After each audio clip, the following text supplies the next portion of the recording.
Ration card కావాలా మీకు ఇమీడియట్గా అయితే మాత్రం వెళ్ళి తీసుకోండి దగ్గరలో ఉన్న సచివాలయానికి.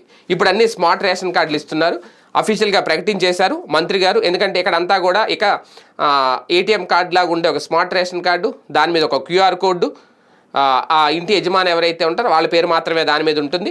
పాత రేషన్ కార్డులు అన్నీ మార్చేస్తున్నారు. ఆ క్యూఆర్ కోడ్ స్కాన్ చేస్తే చాలు మొత్తం మన వివరాలన్నీ అక్కడ డేటాలో వచ్చేస్తాయి. మొత్తం ఇప్పుడు ఈ కార్డులన్నీ త్వరలోనే విడుదల చేస్తున్నారు.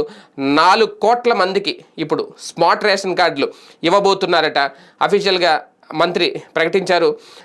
అయితే ఇందులో స్మార్ట్ కార్డు డిజిటల్ రూపంలో ఎందుకు చేస్తున్నారంటే ఎలాంటి మాల్ ప్రాక్టీస్ జరగదు అనేది.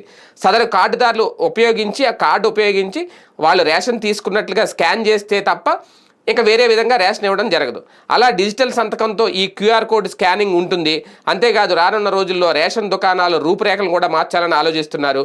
జనతా బజార్లుగా వాటిని మార్చడం ద్వారా మధ్యతరగతి వర్గాల అలాగే పేదలు అంతా కూడా తమకు అవసరమైన నిత్యావసర వస్తువులన్నీ కూడా కొనుగోలు చేసే విధానంగా మారుస్తారట, జనతా బజార్లుగా తీసుకురాబోతున్నారట. ఇదే కనుక తెస్తే చాలా బాగుంటుంది. ఇప్పటివరకు దేశంలో మొత్తం అతిపెద్ద సంఖ్యలో ఏపీలో రేషన్ కార్డులు ఉన్నాయనేది ఒక లెక్క. కొత్తగా స్మార్ట్ కార్డులను 1,50,00,000 కుటుంబాలకి ఇప్పుడు ఇవ్వబోతున్నారట. ఈ లెక్కన 4 కోట్ల మంది వరకు ప్రజలు రేషన్ కార్డు ద్వారా మెంబర్స్ అవుతారు అనేది. అంటే ఒక్కొక్క కుటుంబంలో ఒక 2-3 చూసుకున్న 4 కోట్లు అవుతుంది అనేది వాళ్ళ లెక్క.